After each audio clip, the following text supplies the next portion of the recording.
Hey everyone, we're going to look at the exciting topic of land use today. But before we get into that, look at your local community and ask yourself who or what groups of people actually run your village, town, or city. So you can see it from the perspective of what we would call an elite model, where there's only a few people who run your community, usually people who are not elected, such as business and financial leaders, or the pluralist model, where there are many people of a variety of backgrounds helping run your village, town, or city. The elite model has it pretty much like I said, in the hands of a few. And as I said before, these are non-elected people, so you can elect your mayor and your councilman and your alderman or whatever you want to call them, and yet they're getting their cues from those outside of government in how to run your local village. In the pluralist model, you have people who of social backgrounds, different racial backgrounds, different ethnic backgrounds.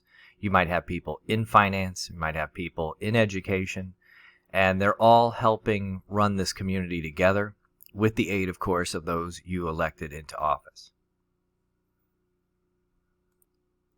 And in political discussions, you hear phrases like elites. And who are the elites? Well, you have two different types of elites. You have economic elites and you have political elites. When you see the thing that says NIMBY syndrome, that means not in my backyard. So people can be in favor of doing things great for the community, and we're going to have an open village, and we're going to have an open city where everybody can be involved. But don't bring your school into my backyard. Don't bring your pregnancy center into my community. Don't have your homeless shelter on my street. That type of thing. So you have economic elites and you have political elites. And in any community, you have building codes, construction codes, and when you have zoning, you can zone your areas of your municipality as residential or industrial or business. And when we say business, we also mean commercial. And it could be light commercial, such as a strip mall. So you have zoning policies so that you don't have a fast food restaurant in your backyard. And then, of course, in your urban areas, in your cities, you have sustainability movements trying to figure out the best way to put land to use. You also had a movement in the 1990s, not too long ago, called the New Urbanism Movement to make sure that we have efficiently run communities.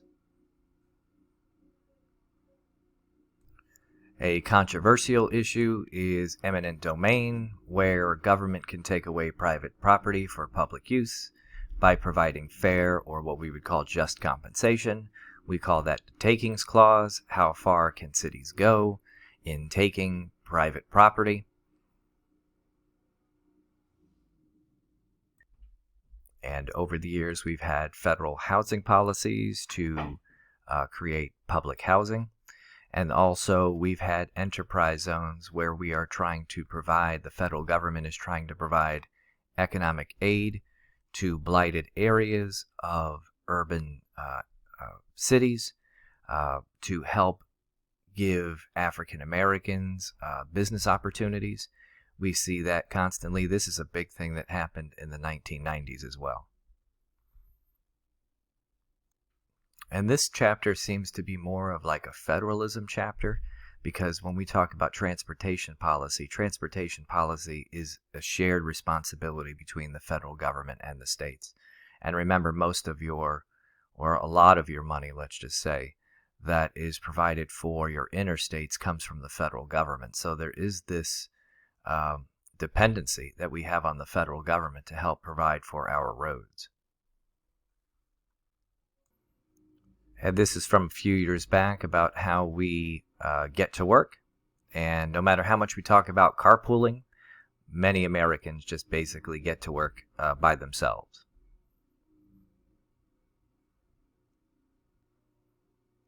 And then also here are some other. And here are some other topics that we discuss in relation to transportation policy. A big thing is state gasoline taxes, and we also hear it every time we talk about a presidential race. We talk about high-speed rail. And these are some of the proposals that we've had for a high-speed rail system in the United States.